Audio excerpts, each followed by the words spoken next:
August 1944, a battalion command post sits in the mud near Argentan, France.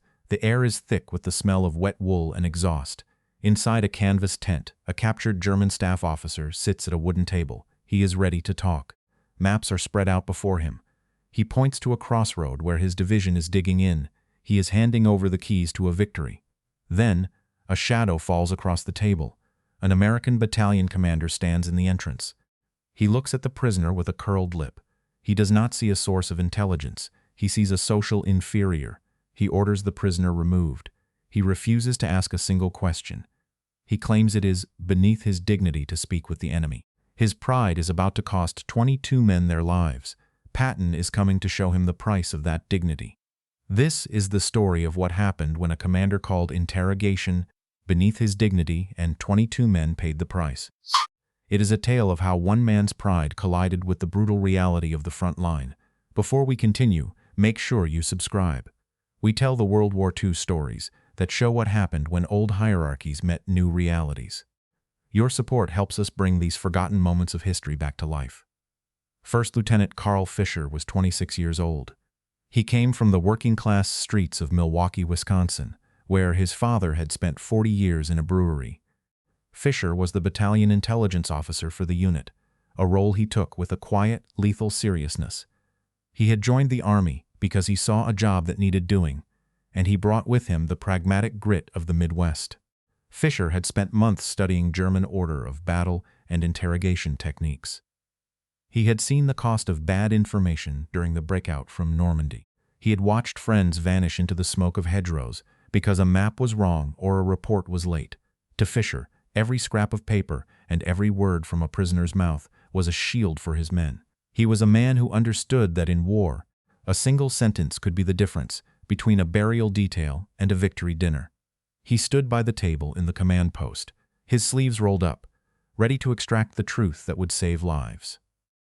Lieutenant Colonel Preston Wallace was 45 years old. He hailed from Greenwich, Connecticut, and carried the weight of a family name that had been etched into the walls of prestigious prep schools for generations. To Wallace, the war was a series of grand maneuvers to be directed by gentlemen from a safe distance. He viewed his commission as a natural extension of his social standing.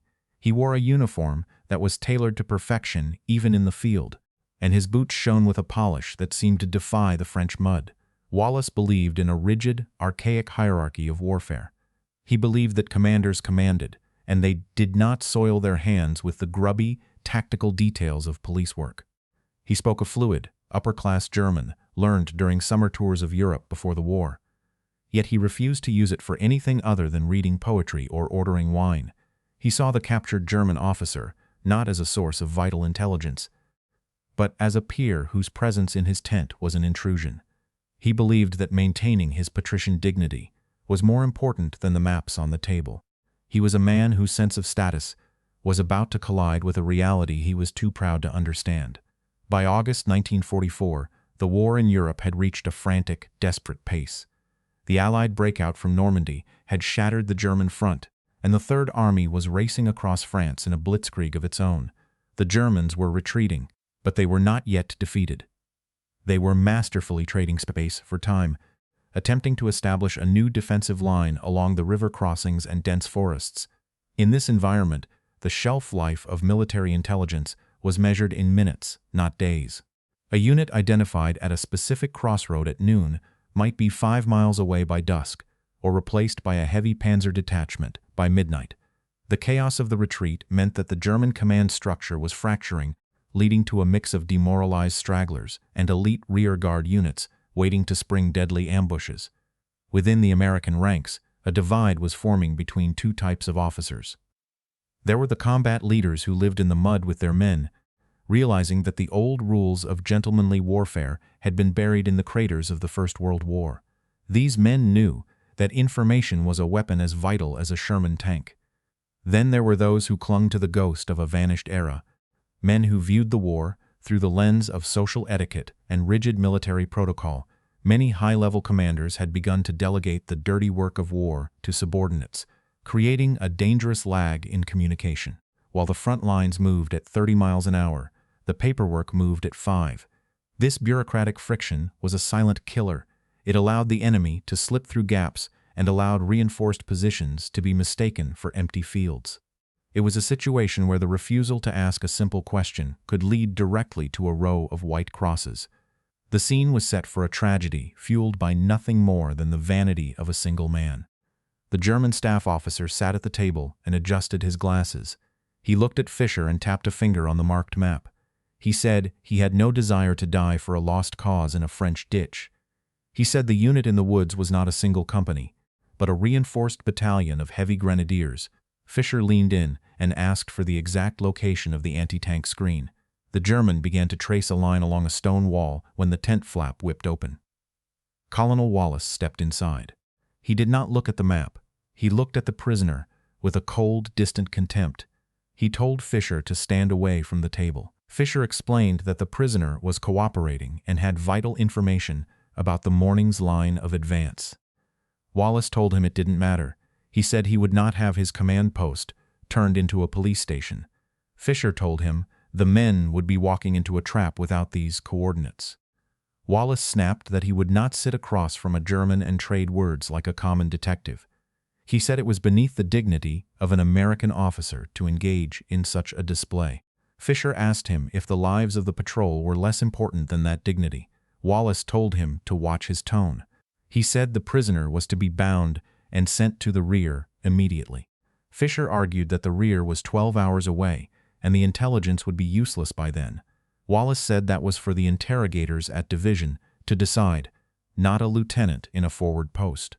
He said he had a reputation to maintain, and he would not be seen haggling with the enemy for scraps of gossip. He told Fisher that if he wanted to play policeman, he could do it on his own time. Fisher looked at the maps, then at the German, who had gone silent and stiff. The German looked at Wallace and said he had been willing to save lives. But he saw the colonel preferred his pride. Wallace told the guards to take him away. He told Fisher to clear the table. He said the advance would proceed as scheduled, because American Steel didn't need to ask for directions. Fisher realized the situation was beyond his control. He watched the truck pull away into the rain. He walked to the radio and bypassed the local chain. He sent a priority flash to headquarters. The report reached Patton within the hour. The roar of a multi-tone horn cut through the sound of the falling rain. A mud-splattered jeep skidded to a halt outside the tent, its tires throwing grit against the canvas walls. Before the engine had even cut out, George S. Patton was on the ground. He moved with a predatory speed that belied his age. He wore his high-polished helmet with the 4 stars of a general gleaming under the dim sky. His ivory-handled revolvers were holstered at his hips, and his riding breeches were tucked into boots that looked like they had never touched the earth. He did not wait for an invitation. He swept into the command post, and the air in the room seemed to vanish. Every man present snapped to attention as if pulled by a single wire. Patton did not look at the maps or the empty chair where the prisoner had sat. He looked directly at Lieutenant Colonel Wallace. His eyes were cold, blue, and utterly unforgiving. He stood in the center of the mud-streaked floor, a silent storm waiting to break. Patton leaned forward slightly and asked Wallace where the prisoner was. Wallace replied that he had been sent to the rear for proper processing according to protocol. Patton asked if the prisoner had been carrying unit disposition maps. Wallace confirmed that he had, but stated he had not examined them in detail. Patton asked if the prisoner had been willing to talk to the intelligence officer. Wallace stood straight and said the man had been talkative, but he had stopped the interview because it was undignified for a battalion commander to act as a common interrogator. Patton's voice dropped to a low, dangerous rasp. He asked Wallace if he knew how many men from his lead elements were currently lying in the grass at the edge of the woods. Wallace stammered that he was waiting for a casualty report. Patton told him the report was already written in blood. "You think you are a patrician," Patton said. "You think this war is a polo match played by gentlemen who don't want to get their white gloves dirty. You stood in this tent with the key to a German ambush in your hand, and you threw it away because you were worried about your social standing. You have a prep school education and a passable grasp of the German tongue, yet you chose to let your men walk into a slaughter rather than speak to a man you consider beneath you. You talk about the dignity of an officer as if it is a shield. But a shield is meant to protect the soldiers, not your own vanity. Fisher here is the son of a brewery worker, Patton continued, gesturing toward the lieutenant. He has more dignity in his fingernails than you have in your entire Greenwich lineage, because he knows that an officer's only true pride is the safety of his command. While you were protecting your status, 22 of your boys were being torn apart by the very guns that prisoner was ready to point out on your map.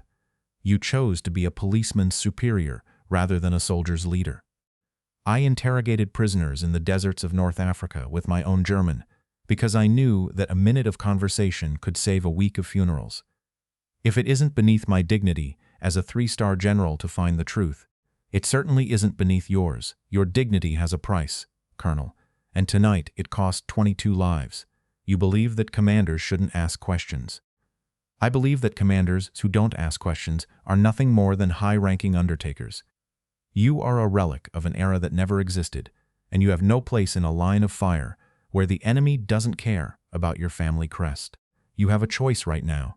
You can take a rifle and walk toward those reinforced positions yourself to see the result of your pride, or you can surrender your sidearm and find a seat in the back of the next transport heading to the rear. You wanted to be away from the dirty work of the front. I am going to grant you that wish permanently. Wallace stood paralyzed, his face a mask of pale shock, as Patton turned his back on him as if he were already a ghost. The order was executed with a cold, mechanical speed that left the command post in a stunned silence. 2 military policemen stepped forward and stripped the brass insignia from Wallace's uniform, the metal clinking as it hit the dirt floor. Outside, the rain continued to lash against the canvas, but the real storm was the sudden, public dismantling of a career. Wallace was marched out of the tent and forced into the back of an open-top truck, sitting on a hard wooden bench next to the very prisoner he had deemed too lowly to speak to. There was no dignity left in the sight of the former commander, drenched and shivering. As the vehicle pulled away toward the rear, the soldiers of the battalion watched from their foxholes and muddy ruts, their eyes tracking the truck as it disappeared into the gray mist. They saw the man who had traded their safety for his pride now sharing a cramped space with the enemy. At the same time, Fisher was handed a field radio and a set of fresh orders. Under Patton's direct supervision, the newly promoted captain began directing artillery fire toward the hidden German positions the staff officer had described. The ground shook as the heavy shells found their mark, a thunderous echo of the intelligence that had almost been discarded. Fisher stood at the map table, his face set in a grim mask of focus, finally doing the work that should have been done 12 hours earlier. Carl Fisher remained with the Third Army until the end of the conflict, eventually reaching the rank of major before returning to Milwaukee in 1946.